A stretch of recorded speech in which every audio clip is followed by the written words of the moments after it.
YouTube people, this is Jesse, Crave Collector 01, here today for another Transformers review. So, a couple of things before I get into the actual review of Fansproject Downforce. For those of you that follow my fan page, I posted some pictures of the Legend of Zelda Ocarina of Time Hyrule Castle building set. That review is still coming. The fact is I need to get some more materials to finish the review. I need to get basically I need a board to go under it because the set is so large that it's sitting in the living room floor and I have no way of transferring it to where I review. So I need to get a board cut and get it transferred so I can do the actual review. But that review is still coming. Just a quick update on that. But today I'll be reviewing Fansproject CA-11 Downforce. Here's the box. Nice shot of the not drag strip. You see the Downforce. Picture of the toy. Some more pictures. Part of the Crossfire, Causality Crossfire set. Fansproject. And some more art. Pretty cool. Nice little box that it comes in. So, we'll move on. And for those of you that normally watch my reviews, I usually do vehicle mode to robot mode. But I heard a lot of people are having trouble getting this into the car mode, saying that it's fiddly, finicky, what have you. So I'm going to show you my way of doing it. I think it's a little easier, but then again, it's my way of doing it. So, first things first, you take out his gun, split it. We'll just set it to the side. Come up here to the actual figure. Rotate the wrists in. Oh, and I didn't mention it before, but these guys, car crash, T-bone, and downforce are extremely posable. Ball joint hip, swivel, nice knee, ball joint foot, ball joint wrist, swivel, double hinge elbows, and ball jointed shoulders, and ball jointed head, and waist swivel. So, very nice articulation.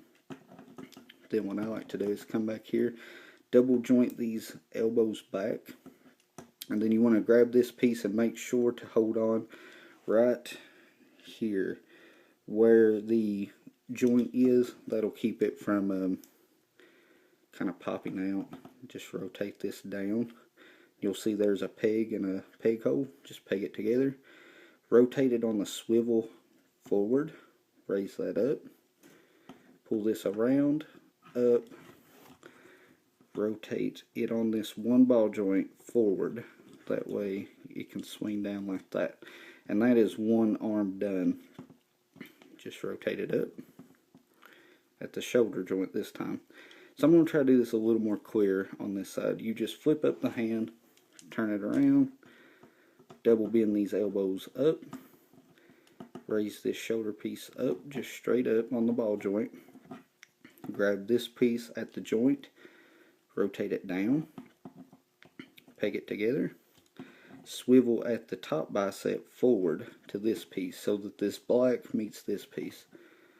Swing this out, down, grab this little extension and then rotate this ball joint like that.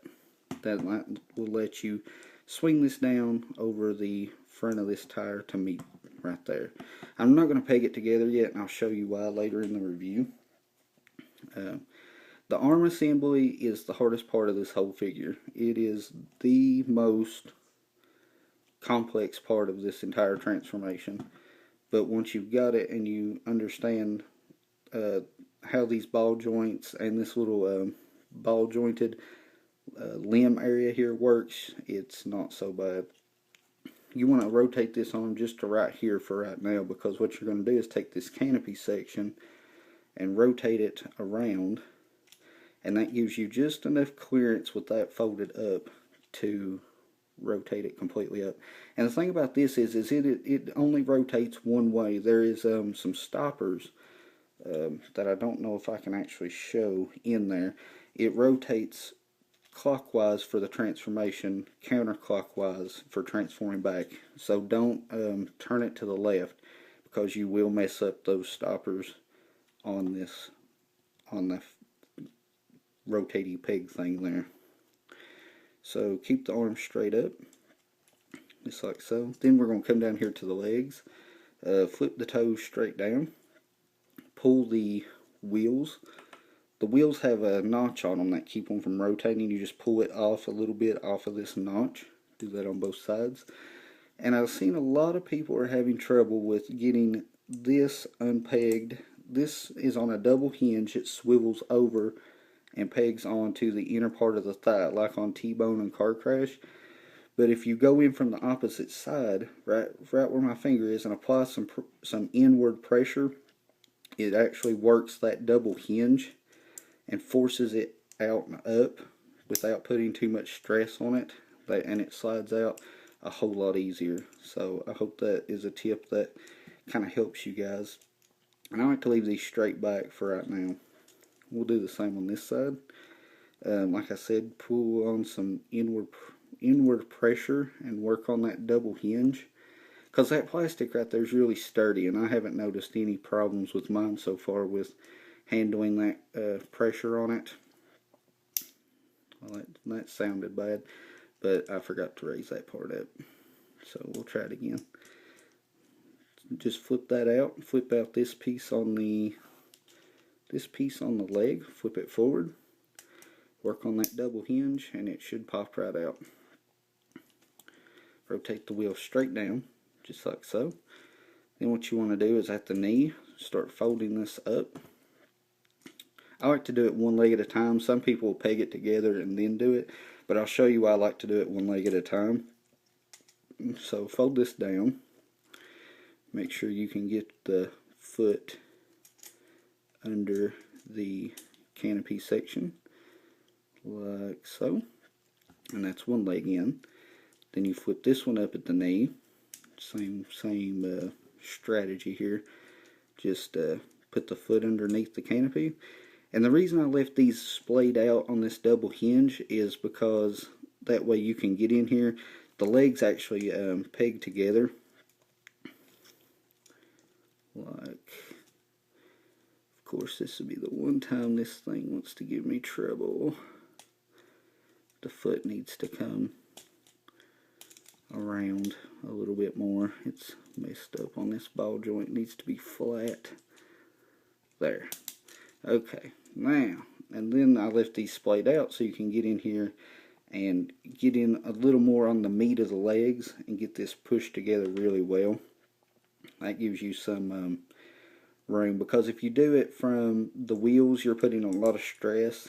A lot of people will tab it together after they're done, but it puts a lot of stress on this rotating hinge for the wheel and the double hinge on the leg. So I like to do it like that and get in here on the meat of the legs and the top and squeeze it together like that.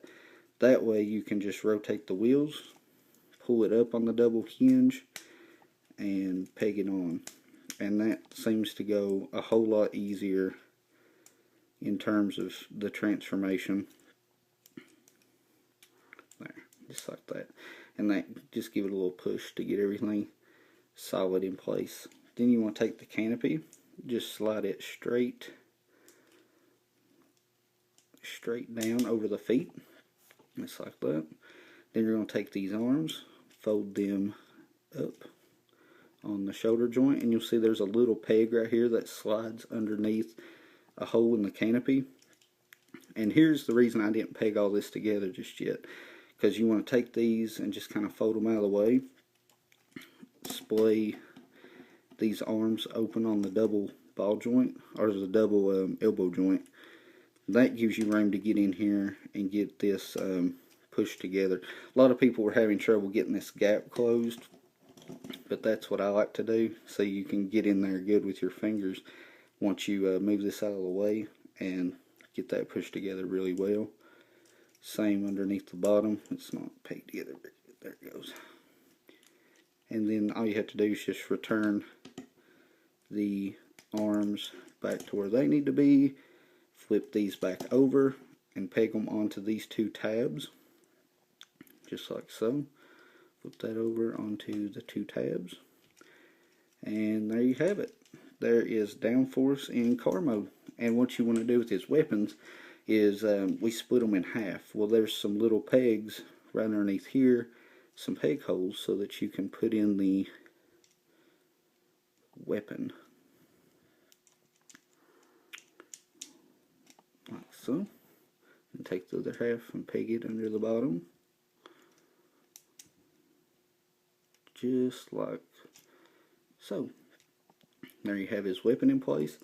That's the underside of the vehicle mode, and there you have him transformed and in his car mode. And I guess it's an updated F1 Formula Racer kind of car. I'm not really sure what it's supposed to be modeled after, but it is very nice and a very, very cool robot mode and vehicle mode, actually. The yellow, you probably can't, it's more of a gold than a yellow, with the nice blue headlights with some sculpted detail underneath the blue plastic. Pretty cool. It's really nice. So far, out of the not Stunticons, Downforce is by far my favorite. I would recommend this set, and the oncoming Intimidator, not Minosaur. But yeah, I would highly recommend this guy. Even as a standalone figure, he's really cool. But thanks for watching, guys, and don't forget to like, comment, subscribe, and like my Facebook fan page. This is Jesse, Crab Collector 01, signing off. A burden I never wanted, I'm getting close to overload. It has been a